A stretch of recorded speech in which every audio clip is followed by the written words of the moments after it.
할렐루야. 2월 5일 토요일 새벽 기도를 시작하도록 하겠습니다. 사도신경으로 우리의 신앙을 고백하시겠습니다. 나는 전능하신 아버지 하나님 천지의 창조주를 믿습니다. 나는 그의 유일하신 아들 우리 주 예수 그리스도를 믿습니다. 그는 성령으로 잉태되어 동정녀 마리아에게서 나시고 본디오 빌라도에게 고난을 받아 십자가에 못 박혀 죽으시고 장사된 지 사흘 만에 죽은 자 가운데서 다시 살아나셨으며 하늘에 오르시어 전능하신 아버지 하나님 우편에 앉아 계시다가 거기로부터 살아있는 자와 죽은 자를 심판하러 오십니다. 나는 성령을 믿으며 거룩한 공교회와 성도의 교제와 죄를 용서받는 것과 몸의 부활과 영생을 믿습니다. 아멘. 찬송가 620장 찬양하시겠습니다. 찬송가 620장입니다.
누가복음 10장 1절부터 24절까지 말씀입니다. 신약성경 누가복음 10장 1절부터 24절까지 말씀입니다.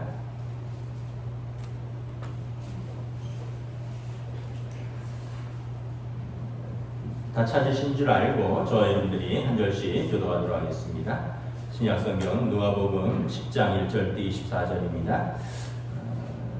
그 후에 주께서 따로 70인을 세우사 친히 가시려는 각 동네와 각 지역으로 둘씩 앞서 보내시며 이르시되 추수할 것은 많되 일꾼이 적으니 그러므로 추수하는 주인에게 청하여 추수할 일꾼들을 보내주소서 하라.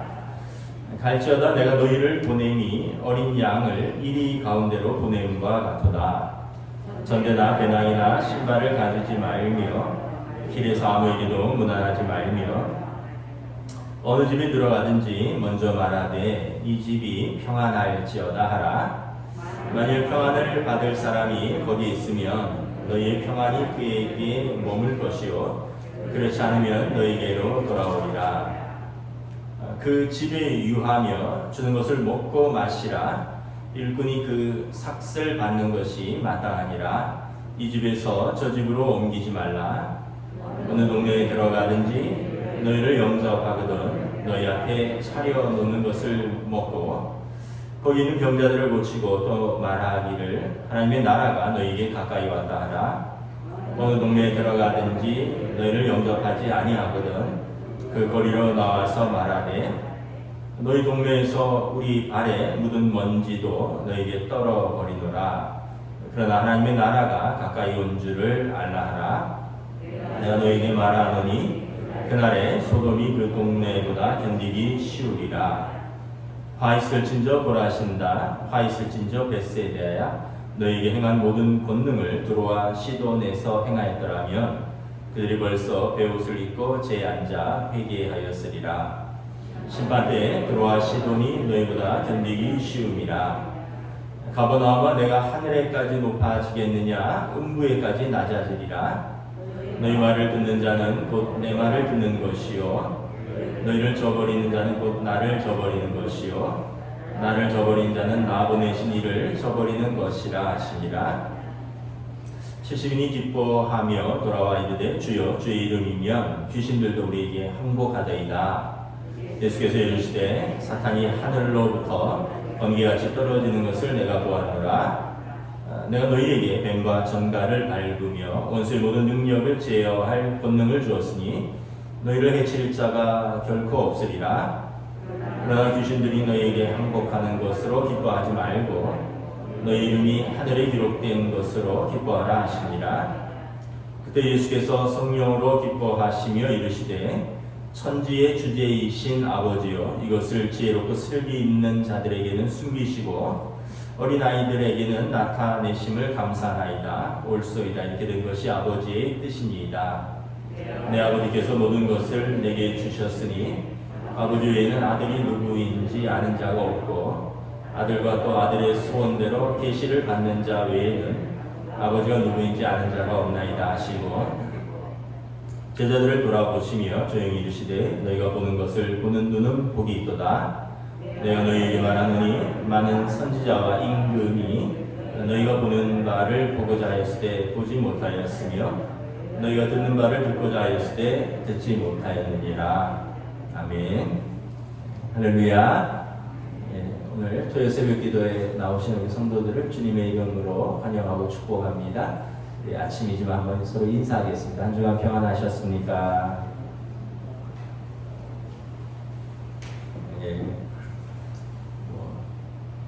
연일 요즘 코로나 오미크론 확산세가 15,000명 수준으로 지금 나오고 다음 주로 넘어가면 한 2만 명, 3만 명도 넘을 것이다. 그래서 일단은 2주간 더 연장된 것으로 보도가 나왔습니다. 2월 20일까지는 현재 그 방역 체계와 그 어떤 규정을 준수하는 것으로 6인까지 모일 수 있고 그리고 9시까지 아마 다중이용 시설들을 이제 영업 제한을 하는 것으로 그러면서 참 느끼는 것이 야 이거 참 3년째인데 참 끝이 보인다고도 하는데 도대체 언제 끝이 보이는가 우리 삶에 참 평안을 찾기가 어렵구나 이런 생각을 합니다. 근데 오늘 본문에 보면 예수님께서 제자들을 세상에 보내시면서 복음을 전하죠. 5절에 보면 어느 집에 들어가든지 먼저 말하되 이 집이 평안할지어다 하라. 그래서 여러분 복음을 받아들이면 평안이 있다라는 것입니다.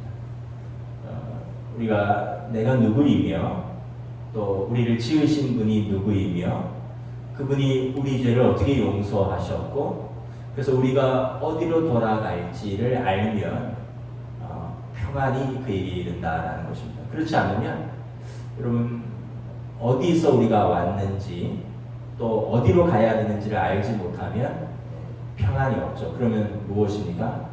방황이죠. 방황. 사람들이 많이 방황하는 이유가 뭡니까? 내가 누군지를 모르기 때문에 그렇습니다. 그래서 뭐 우리가 방황하면 하는 말들이 아버지 왜 날 낳으셨나요? 어머니 왜 날 기르셨나요? 그리고 어디로 가야 될지 모르니까 내가 어느 길로 가야 될지 모르니까 또 방황하고 또 내가 이제 궁극적으로 돌아가야 할 곳을 모르니까 두려워하고 방황하는 것이죠. 지난번에 말씀드렸지만 이어령 교수께서 이제 거의 뭐 마지막 인터뷰처럼 하신 기사를 보았습니다. 보니까 이분이 아직 90세는 안 되셨는데 80대 후반이신데 이제 뭐 암 말기로 이제 뭐 아주 집에서 이제 마지막을 준비하시는데 여전히 뭐 인터뷰로 구슬로 또 책을 쓰시고 뭐 글을 다듬고 일상을 그런다 그러시더라고요. 그래서 기자가 물어봤습니다. 선생님 두렵지 않으시느냐? 마지막까지 그렇게 열심히 일하시느냐? 그랬더니 그분이 뭐라 그러셨냐면 우리 인생은 이렇게 뭐 제가 몇 번 말씀드렸지만 놀이터와 같아. 세상에서 신나게 놀고 공부하고 이러다가 엄마가 이제 집에 가자라고 부르시면 우리는 그곳으로 가는데 뭐가 두렵느냐. 나는 이 땅에서 또 공부하고 가르치고 강연하고 글 쓰고 이런 거 마음껏 했고 이제 내가 가야 할 곳을 알고 뭐 우리 딸이 먼저 갔고 내가 가야 할 곳을 알고 나를 그곳으로 부르는데 내가 뭐가 두렵느냐. 나는 나의 죽음을 이렇게 관찰하고 있다. 이런 말씀을 하시더라고요. 여러분 그런 것 같아요. 우리가 다 바쁘게 뭐 공부도 하고 학생들은 또 놀기도 하고 일도 하고 근데 저녁이 되면 다 집으로 돌아오잖아요. 그리고 돌아올 곳이 있어야지 또 사람이 평안이 있죠. 요즘 같은 시국에 돌아올 곳이 없으면 여러분 어떻게 하겠습니까? 집에 가도 기다리는 사람이 없고 또는 돌아갈 거처가 마땅치 않고 그러면 또 부르는 사람도 없으면 얼마나 삶이 고되겠습니까? 우리 인생도 그렇다는 거죠. 아이들은 학교 가고 학원 가고 또 놀고 또 어른들은 일하고 그러나 저녁에는 다 가정으로 돌아오는 거죠. 돌아와서 가족이 다 모여서 식사를 할 수도 있고 요즘 바쁘니까 같이 못할 수도 있지만 저녁에 다 얼굴을 한 번씩 보고 또 안식하고 또 힘을 얻고 또 나아가는 거죠. 요즘 둘째가 군에 갔는데 이제 한 2주 정도 지났는데 인터넷 카페가 개설이 됐습니다. 요즘 참 좋은 시대예요. 군대 간 훈련병들한테 옛날처럼 편지를 다 쓰는 게 아니라 인터넷으로 카페가 개설되면 그 카페에 들어가서 훈련병 이름을 쓰고 이렇게 막 타이핑을 하면 편지가 됩니다. 1500자까지 쓸 수가 있어요. 그러면 저녁에 조교들이 그거를 쫙 출력을 해서 갖다 준대요. 그래서 참 요즘은 좀 덜 외롭겠다. 훈련이 끝나면 이제 휴대폰도 다시 돌려준다 그러더라고요. 그래서 일과가 끝나면 저녁 6시 이후에는 휴대폰도 지급받고. 그래갖고 뭐 며칠 전에 아마 엊그제 카페가 개설되었는데 저희 가족들이 거의 매일 한 통씩 편지를 쓰고 있습니다. 저도 한 통 썼고, 엄마는 지금 매일 쓰고 있고, 뭐 동생도 형도. 그런 걸 생각을 해보면 좀 덜 외롭겠구나, 좀 덜 불안하겠구나. 낯선 곳에 뚝 떨어져서 훈련받고 막연한 두려움과 외로움과 고됨이 있는데 집에서 편지가 오는 거죠. 널 기다리고 있다. 너를 위해서 기도하고 있다. 그러면 우리가 돌아갈 곳이 있고 또 나를 기다리는 가족들이 있으니까 좀 마음의 평안을 얻을 수 있지 않겠습니까? 우리가 복음을 전하는 것, 예수 믿는 것이 무엇인가, 진짜 이유가 무엇인가를 다시 한번 생각을 해보아야 됩니다. 착한 사람이 되기 위해서, 병이 낫기 위해서, 또 사업이 잘 되기 위해서, 또는 내 삶의 교제권을 확장하기 위해서, 또 어떤 자아 실현을 위해서, 이런 것들은 굉장히 부차적인 것들이죠. 이런 것들은 이런 밖에 사회에서의 모임에서도 충분히 추구할 수 있는 것이고, 교회는 이게 목적이 아니죠. 핵심은 무엇입니까? 내가 누구인가를 아는 거죠. 내가 누구인가가 하나님 앞에서 발견되는 것입니다. 하나님이 지으신 존귀한 존재이고 하나님의 자녀이고, 그런데 내가 단독자로 하나님 앞에 섰을 때 나는 그 거룩하신 하나님 앞에 죄인임을 깨닫고, 그런 하나님이 우리를 사랑하시고 우리를 포기할 수 없으셔서 우리를 위하여 이 땅에 친히 내려오신 것입니다. 타종교는 다 어떤 면에서 보면 상향식 구원이나 아니면 자기 노력입니다. 불교처럼 어떤 명상을 하고 도를 닦고 깨달음을 얻고, 평생 깨달음을 못 얻으면 계속 그 과정 중에 있는 거죠. 예전에 데이비드 플랫 목사님이라고 미국의 굉장히 유명한 목사님인데, 레디컬이라는 책을 쓰신 분인데, 이분이 한 승려에게 물었습니다.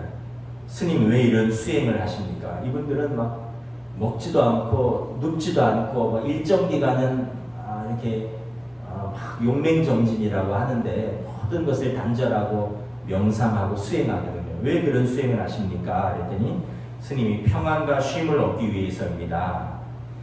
어떻게 평안과 쉼을 얻습니까? 그랬더니 아직 모릅니다. 지금 찾아가고 있으니까요. 이렇게 이야기를 했다고 합니다.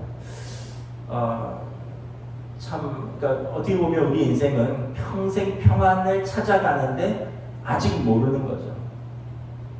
그러면서 참 우리는 하나님의 은혜로 평안을 얻는 것입니다. 우리는 몸을 씻고 규칙을 따르고 어떤 선한 일을 하고 공적을 쌓고 의식을 빈틈없이 치르고 고통스러운 수행을 끊임없이 해서 깨달음을 얻는 것이 아니라, 그 다 어떻게 보면 이렇게 상향식 구원입니다. 내가 뭘 해서 얻는 자력 구원이죠. 그런데 우리가 여러분 그까지 뭔가를 선하게 할 수 있는 능력도 없을 뿐더러 그 깨달음을 얻기도 어렵죠. 그런데 우리는, 기독교는 무엇입니까? 하나님이 그런 세상을, 우리 인간을 사랑하시고 불쌍히 여기셔서 하나님이 친히 육신을 입으시고 이 땅에 오셔서 우리 죄짐을 짊어지신 것이죠. 그리고 우리에게 믿음을 말씀하신 것입니다. 너희가 하나님이 세상을 사랑하사 독생자를 주신 것을 믿느냐라는 겁니다. 이 아들을 믿는 자에게는 다시 하나님의 자녀로서의 회복이 있는 것이고, 하나님의 자녀는 우리가 하나님 나라로 돌아갈 그 권세를 얻는 것입니다. 우리가 가야 할 곳을 깨닫는 것이죠. 그래서 타종교처럼 우리는 상향식 구원이 아니라 하나님이 땅으로 내려오셔서 우리에게 구원을 직접 이루신 하향식 구원입니다. 그래서 예수님께서 내가 곧 길이요 진리요 생명이니 라고 말씀하신 것입니다. 예수님을 믿으면 우리가 하나님의 자녀가 되고, 우리가 영원히 돌아갈 본향 그곳에서 하나님 아버지와 함께 평안을 누린다라는 것입니다. 그래서 오늘 예수님께서 제자들에게 담대히 가서 복음을 전해라. 오늘 말씀에 보면 복음은 뭐 구걸하는 것이 아니다. 가서 담대히 전하고 평안을 빌어라. 그들이 받아들이지 않으면 발에 먼지를 떨고 나와라. 너희가 할 것을 했다. 그리고 그들에게는 심판이 있을 것이다. 예수님이 분명히 말합니다. 그러고 보면 참 예수님께서 진리를 가진 자는 담대하다라는 거죠. 물론 우리가 이제 사람이고 관계가 있다 보니까 때로는 참 마음이 상할 때도 있어요. 그렇게 내가 예수를 전하고 또 그렇게 신앙생활을 하자고 그렇게 섬기기도 했고 때로는 비굴하다시피 그렇게 했는데도 저렇게 안 믿을까. 근데 오늘 말씀에 보면 참 예수님이 너희 담대해라. 가서 그 집에서 너희 영접하면 그 집에서 먹고 마시면 전하고 그러면 그의 평안이 그 집에 임할 것이요. 그들이 거절하면 발에 먼지를 떨고 떠나라. 그 평안이 너희에게로 돌아올 것이다. 그리고 그들에게는 이후에 그들이 감당해야 될 심판이 있다. 담대하게 복음을 전하라는 것입니다.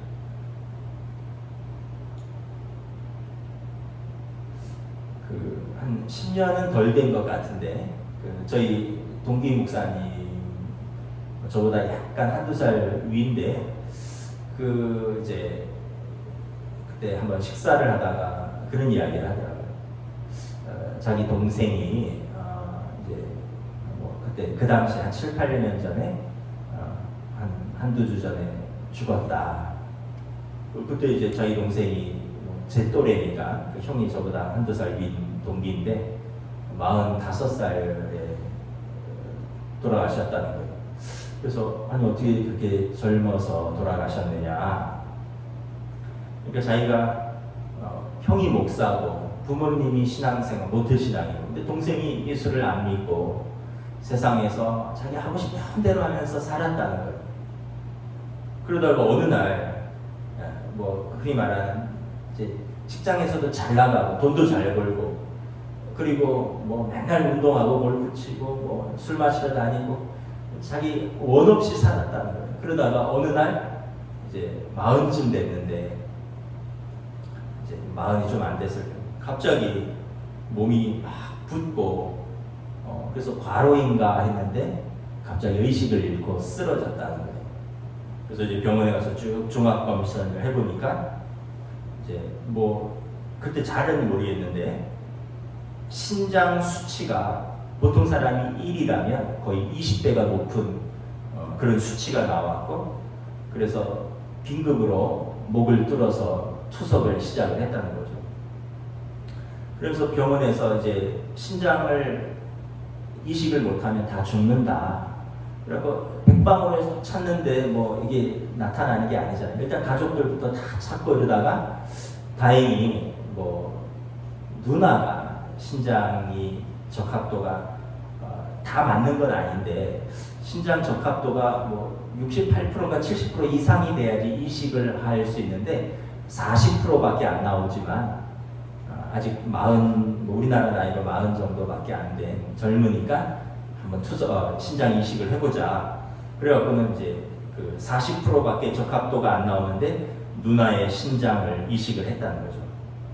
그러면서 초반 뭐 6개월간은 뭐 그 면역 억제제 때문에 뭐 스테로이드를 한 주먹씩 먹으면서 버텼다는 거죠. 그러면서 삶과 죽음의 갈림길에서 동생이 예수를 만났다는 거예요.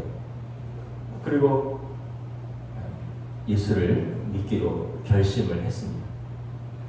그러면서 그가 이제 건강을 회복을 했고요. 그리고 자기는 이제 앞으로 하나님의 은혜로 보너스로 사는 인생이다. 나는 이제 이전의 삶을 살지 않을 것이다. 새 생명을 얻었으니까 하나님의 은혜로 날마다 죽음 앞에 서는 심정으로 나는 믿음으로 살겠다. 그리고 5년간, 5, 6년간 무려 500명을 전도했대. 500명을 전도했고 그동안도 감기만 걸려도 폐렴으로 진전되기 때문에 뭐 지금 우리가 하는 것처럼 늘 마스크를 쓰고 살았고 누구랑 그 균을 옮길까봐 악수도 절대 하지 않았고 그리고 조금만 아프면 또 입원하고 그런 나이, 그러면서 5, 6년 살다가 이제 뭐 그 당시에 이제 44세가 45세 나이로 하나님의 부르심을 받았다. 그래서 자기가 형으로서, 목사로서 참 자기 동생의 인생을 생각을 해보면 참 한 40까지는 자기 의지대로 살고 자기 마음대로 살고 자기가 누군지도 모르고 어디로 가야 되는지도 모르고 이 세상에서 마음대로 즐거움을 추구하면서 살다가 그가 삶과 죽음의 갈림길에서 예수님을 만나고 자기가 하나님의 자녀인 것을 깨닫고 그리고 자기가 돌아가야 할 것을 알고는 삶의 방황을 멈추고 그리고 자기도 평안을 찾고 사람들에게 평안을 전하고 복음을 전하면서 무려 500명의 사람들을 전도하고 하나님 나라로 부르심을 받았다. 이런 이야기를 하더라고요. 말씀을 마치도록 하겠습니다. 우리 오늘 20절 우리 다시 한번 읽도록 하겠습니다. 시작. 그러나 귀신들이 너희에게 항복하는 것으로 기뻐하지 말고 너희 이름이 하늘에 기록된 것으로 기뻐하라. 70인의 제자들이 이제 파송을 받고 예수님의 이름으로 귀신을 쫓아내고 병을 고치고 막 와서 보고를 했는데 예수님께서 그걸로 기뻐할 것이 아니라 진짜 기뻐할 것은 너희 이름이 하늘에 기록된 것으로 기뻐하라. 그러면서 참 믿음은 모든 자의 것이 아니라는 것을 말씀을 합니다. 22절에 보면 아버지 외에는 아들이 누구인지 아는 자가 없고 아들과 또 아들의 소원대로 계시를 받은 자 외에는 아버지가 누구인지 아는 자가 없나이다. 그러니까 믿음은 모든 사람의 것이 아니라는 것입니다. 그러면서 24절에 말씀합니다. 내가 너희에게 말하노니 만인 선지자와 임금이 너희가 보는 바를 보고자 하였을 때 보지 못하였으며 너희가 듣는 바를 듣고자 하였을 때 듣지 못하였도다.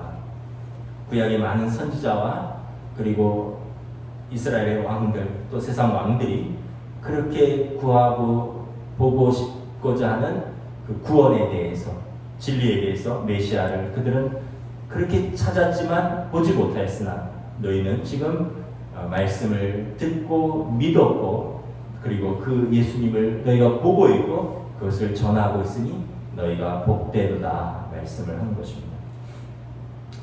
여러분 무엇이 복된 삶입니까? 우리가 하나님의 자녀인 것을 깨닫고 또 우리가 하나님의 나라에 우리 이름이 기록된 것으로 또 우리가 돌아갈 곳이 있는 것을 깨닫고 그래서 우리 삶의 사명을 알고 기쁨과 은혜와 평강으로 사니 이것이 우리가 가장 복된 삶이 아닌가. 그래서 예수 믿는 진짜 이유가 무엇인가? 우리의 삶이 왜 평안한가? 다시 한번 믿음 안에서 말씀 앞에서 돌아보고 굳게 붙들고 믿음으로 정진하는 저 여러분 되시기를 주님의 이름으로 축복합니다. 아멘. 기도하겠습니다.